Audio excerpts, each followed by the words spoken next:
ஒரு கிராமத்தில் பட்டி என்ற ஒரு சிறிய நாய் இருந்தது. அது மிகவும் சுறுசுறுப்பாகவும் புத்திசாலியாகவும் இருந்தது. ஒரு நாள் கிராமத்தில் ஒரு பெரிய திருவிழா நடந்தது. எல்லோரும் மகிழ்ச்சியாக திருவிழாவை அனுபவித்தனர். அந்த திருவிழாவில் ஒரு வடைக்கடை இருந்தது. அந்த கடையில் வடை விற்பனை செய்தவர் வடை சுட்டு விற்று கொண்டிருந்தார். பட்டி அந்த வாசனைக்கு கவரப்பட்டு கடைக்கு பக்கத்தில் சென்றது. வடை விற்பவர் பட்டியை பார்த்து, "ஏய், நீ இங்கே என்ன செய்கிறாய்?" என்று கேட்டார். பட்டி தனது கண்களை பெரியதாகத் திறந்து வடையை நோக்கி பார்த்தது.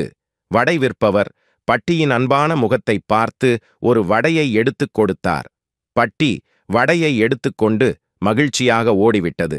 கிராம மக்கள் பட்டியின் சுறுசுறுப்பு மற்றும் புத்திசாலித்தனத்தை பார்த்து சிரித்தனர். அந்த நாளிலிருந்து பட்டி திருவிழா நடந்தால் வடை கடைக்கு சென்று வடை சாப்பிடுவது வழக்கமாகிவிட்டது. இது பட்டியின் சுறுசுறுப்பு மற்றும் புத்திசாலித்தனத்தை பற்றி ஒரு சின்ன கதை.